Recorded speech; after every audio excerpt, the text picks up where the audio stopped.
지방선거에서 초접전 끝에 당선자가 결정된 삼척시장 정선 군수 선거는 읍면동 지역별로 표심이 달랐습니다.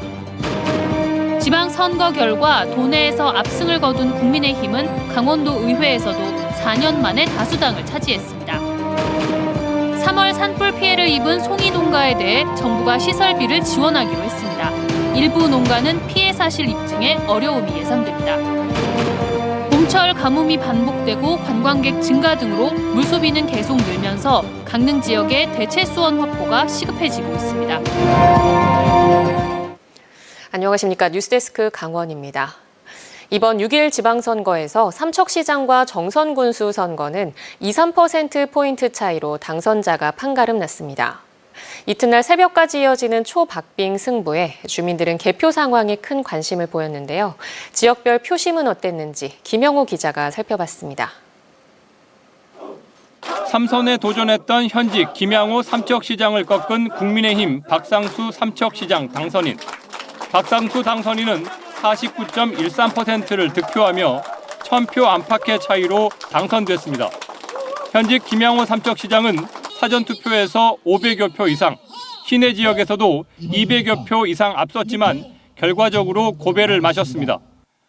12개 읍면동 지역 득표율을 보니 도의원 선거구에 따라 승패가 갈렸습니다.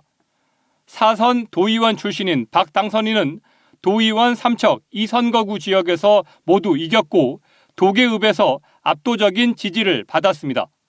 건소 차이지만 이게 민심이다. 그래서 박상수 너 열심히 하라는 그런 명령이다. 그래 받아들이고 앞으로 삼척시 발전을 위해서 열심히 노력하겠습니다. 432표 차이로 승부가 난 정선군수 선거는 동쪽과 서쪽으로 후보별 지지세가 나뉘었습니다. 최승준 정선군수는 사전투표에서는 340여 표 앞섰고 모든 읍지역과 남면에서 이겼습니다. 홍천식 후보는 대부분 면지역에서는 강세를 보였는데 특히 열양면에서 57.1%의 지지를 얻었습니다. 정선군수 선거는 해광 지역인 고안 사북 남면에서 승부가 갈린 것으로 분석됐습니다. 저를 지지하지 않으신 많은 국민들의 뜻에 대해서도 잘 헤아리도록 성찰하도록 하겠습니다. 그리고 선거로 인해서 흐트러진 민심을 조속히 추스러서 화합된 하나된 정선을 만들어서 삼척시는 초선 시장이 나오면서 민선 8기 그림을 그리게 될 인수위원회 활동이 바빠졌고 최승준 정선 군수는 징검다리 3선에 성공하며 다음 지방선거에 한 번 더 도전할 수 있게 됐습니다. MBC 뉴스 김영호입니다.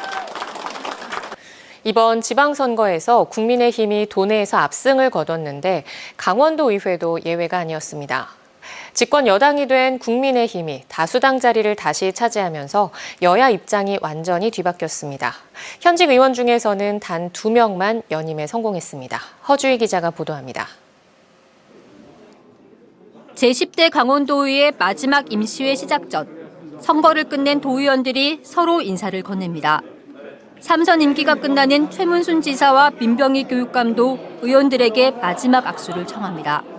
본회의를 개요하겠습니다. 본회의가 시작됐지만 자리 곳곳은 비어 있습니다. 6일 지방선거에서 도의원 12명이 기초단체장이나 지방의원으로 출마하기 위해 사퇴했기 때문인데 연임에 성공한 의원은 단 2명뿐입니다. 국민의힘 한창수 의원과 더불어민주당 박윤미 의원입니다. 4년 전 11석 확보에 그치면서 소수당이 된 국민의힘은 이번에는 무려 43석을 차지하면서 다시 다수당의 입지를 회복했습니다. 집권 여당 정부와 여당 강원도지사와 함께 추진력을 얻게 됐습니다. 하지만 지방정부 견제 역할을 제대로 하지 못할 경우 거수기 논란에 휩싸였던 더불어민주당의 과오를 밟게 될 우려도 있습니다. 더 나은 자세로 국민을 잘 모시고 강원도민을 모시는데 전부를 바치겠습니다. 다수당 자리를 내준 더불어민주당은 원 구성도 못할 뻔했습니다. 5명 이상이 돼야 원 구성을 할 수 있는데 6석을 확보한 겁니다. 야당 역할에 다시 충실히 해서 민심을 얻겠다는 각오지만 의석수가 너무 적어 도정 견제 역할을 제대로 할 수 있을지도 걱정입니다. 3선의 어떤 그 무게감과 책임감을 가지고 이 새로운 김진태 도정에 대한 견제와 또 뭐 비판의 목소리를 아끼지 않을 계획입니다. 국민의힘이 다수당을 차지하면서 여당 내 원구성 협상이 치열해지는가 하면 전반기 의장직을 두고 여당 다선 의원들의 물밑 경쟁도 달아오르고 있습니다. 이번 회기를 끝으로 제10대 강원도 의회가 끝나고 다음 달부터는 11대 의회가 시작됩니다. 여야가 완전히 뒤바뀐 강원도 의회가 이번엔 어떤 평가를 받을지 앞으로 4년이란 시간이 주어졌습니다. MBC 뉴스 허주입니다. 다음 달 출범하는 민선 8기 영동지역 시군의회 의장단 구성에 관심이 모아지고 있습니다. 강릉시의회는 시의원 19명이 국민의힘 10명과 더불어민주당 9명으로 배분된 가운데 의원 11명이 초선이라 3선 의원들을 중심으로 정당별 시의장과 부의장을 어떻게 구성할지를 두고 물밑 작업이 치열합니다. 동해시의회는 국민의힘과 더불어민주당이 각각 4명씩 의석을 차지했는데 재선 의원 2명 모두 더불어민주당 소속이라 의장직과 부의장직을 전 후반기와 정당별로 배분할지 관심입니다. 삼척시의회는 국민의힘이 압도적 다수여서 3선 의원 중심으로 의장단 구성이 예상되며 정선과 고성, 양양군 의회 등도 정당별 의석수와 다선 의원 등을 고려한 집행부 구성 움직임을 보이고 있습니다. 화물연대 파업으로 지역 업체들이 운영의 일부 차질을 빚고 있습니다. 삼척 지역의 삼표시멘트는 화물연대 파업에 따라 오는 9일까지 시멘트 출하를 임시 중지했고 동해 쌍용 CNE는 화물연대 소속 차량들의 출입을 중지했다고 밝혔습니다. 강릉의 롯데칠성 주류의 경우 일부 화물연대 소속 기사들이 출하를 맡고 있지만 대부분 파업에 참여하고 있지 않아 현재는 물류에 차질이 없는 상황입니다. 지난 3월 동해안 대형 산불이 발생했을 때 송이 농가들이 많은 피해를 입었지만 보상은 어렵다는 소식을 전해드렸습니다. 이 피해 농가들을 돕기 위해 정부가 지원 대책을 내놨는데 기대에 못 미친다는 불만도 나오고 있습니다. 배현한 기자가 보도합니다.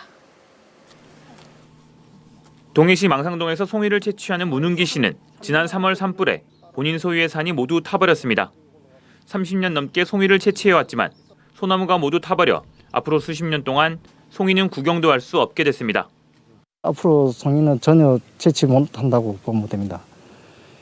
그리고 보다시피 불이 나서 위에는 푸르게 먼 데서 보면 보이지만은 이 산에 와가지고 뒤쪽 보면은 다 타가지고 이렇게 송진이 이렇게 흐르고 앞으로는 전혀 채취할 수 없습니다. 지난 3월 산불로 동해를 비롯해 삼척과 경북 울진의 송이산들이 많은 피해를 입었습니다. 산불로 피해를 입은 1,700여 농가 가운데 송이 채취 농가는 41%에 해당하는 706농가에 달합니다. 송이의 경우 자연적으로 생산되는 임산물이어서 현행법에 보상 규정이 없어 농가들은 애를 태웠습니다. 이 때문에 산림청은 40억 원의 예산을 확보해 송이 피해 농가에 대해 최대 2천만 원씩의 대체작물 조성 사업비를 지원하기로 했습니다.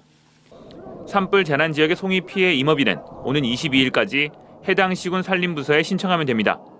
특별재난지역 선포 지역 내 송이 채취 피해 임업인을 1순위로 해서 접수를 받아서 내용 검토해서 사업 추진은 7월부터 12월 말까지 연내 집행하는 걸로. 그러나 송이는 자연 채취에 거의 의존하고 있어 산불 피해지에서 송이가 다시 나려면 20-30년씩 걸려 이 같은 지원이 농가의 기대엔 못 미치는 게 현실입니다. 여기에다 산림청은 신속 지원을 위해 산불 피해 관련 증명 서류를 간소화하겠다는 입장이지만 상당수의 송이 채취 농민들은 국유림을 양해받아 송이를 채취하거나 개인 거래로 송이를 판매하는 경우가 많기 때문에 실제 피해 입증에도 어려움이 예상됩니다. MBC 뉴스 배현환입니다. 지난 2017년 극심한 가뭄이 이어지면서 강릉 지역에서 사상 첫 제한급수가 검토됐습니다.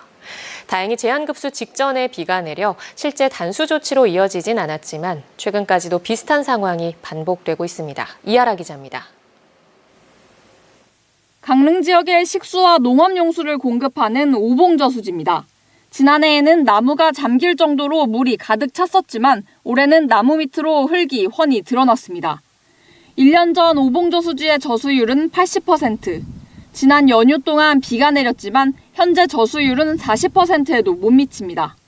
지금 현재 쓸 수 있는 담수량 자체는 한 550만 톤 정도 됩니다. 그 순수하게 농업용수나 생활용수를 공급한다고 봤을 때 약 한 달간은 공급할 수 있는 양으로. 지난해 제방공사가 마무리돼 오봉댐 높이가 5m 높아지면서 오봉저수지 담수 용량은 280만 톤가량 늘었습니다. 그런데도 물이 부족할 것으로 예상되자 강릉시는 추가로 사천저수지 물을 활용하기로 했고 이제 관로 공사가 끝났습니다. 담수 용량 200만 톤의 사천저수지입니다. 올해 가을부터 이곳에서도 농업용수를 공급합니다. 그러나 강릉 지역 물 수요량과 비교해선 턱없이 부족한 수준입니다. 현재 강릉 지역에서는 하루 평균 9만여 톤의 물이 소비되는데 관광객이 많은 여름철에는 하루 물 소비량이 10만 톤을 훌쩍 넘을 때도 적지 않습니다. 강릉시는 5만 톤가량의 대체 수원을 추가적으로 마련하기 위해 백방으로 노력하고 있다는 입장입니다. 강릉시 수도 정비 기본계획 변경안에 대해서 지금 현재 환경부와 그 유동인구 증가 부분에 따른 물 수요량이 증가가 필요하다고 지금 협의가 되고 있는 그런 상황입니다. 일부 전문가들은 기존 도암댐을 활용하는 것도 대안으로 제시합니다.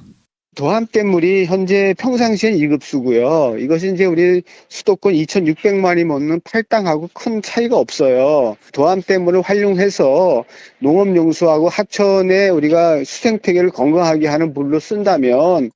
그러나 도암댐 활용과 관련해서는 지역마다 이해관계가 엇갈려 문제 해결이 쉽지 않다 보니 당장 대체 수원이 충분히 확보되기는 힘든 게 현실입니다. MBC 뉴스 이하라입니다.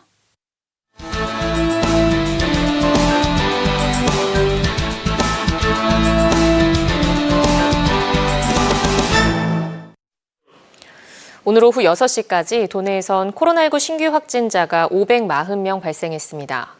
지역별로는 강릉 38명과 동해 37명, 속초 14명, 삼척 11명 등입니다. 도내에선 어제까지 14일째 1,000명 이하의 확진자가 나오고 있으며 누적 확진자 수는 51만 8천여 명입니다. 제57회 강원도민 체육대회 성화 체화와 제례가 내일 오전 9시 태백산 천재단에서 열립니다. 성화는 제례와 칠선녀 성무에 이어 태양열을 이용해 점화되며 개최지 고성군에 안치됐다. 10일 저녁 8시 고성군 종합운동장에서 제57회 강원도민 체육대회의 개막을 밝힙니다. 코로나19로 3년 만에 정상 개최되는 이번 강원도민 체육대회는 10일부터 14일까지 닷새간 42개 종목에 8,500명의 선수단이 참가합니다. 11월 17일 대학 수학능력시험을 앞두고 한국교육과정평가원이 주관하는 6월 모의평가가 내일 실시됩니다. 이번 수능 모의평가는 전국적으로 재학생은 15,000명 줄었지만 졸업생 등은 오히려 9,500명 늘었습니다. 도내에서는 96개 고교와 9개 학원에서 치러집니다. 지난해와 달리 코로나19 확진 수험생과 시험 당일 발열 등 유증상 수험생도 학교 내 별도 시험실 등에서 응시할 수 있습니다. 강원도 민생사법경찰이 지난 4월부터 5월까지 한 달간 속초와 춘천에서 불법 미신고 숙박업소를 단속해 모두 13곳을 적발했습니다. 지역별로 속초 2곳, 춘천 11곳으로 대부분 사업자 등록증 없이 가입할 수 있는 숙박 예약 사이트에서 영업해 연간 수천만 원의 매출을 올린 것이 적발됐고 한 업소는 건물 일부만 농어촌 민박업으로 신고한 뒤 대형 수영장과 독채 풀빌라 등 대규모 리조트 단지를 조성해 영업하다 적발됐습니다. 강원도는 불법 의심 숙소가 더 있는 것으로 보고 피해 신고나 제보를 접수해 단속을 계속할 방침입니다.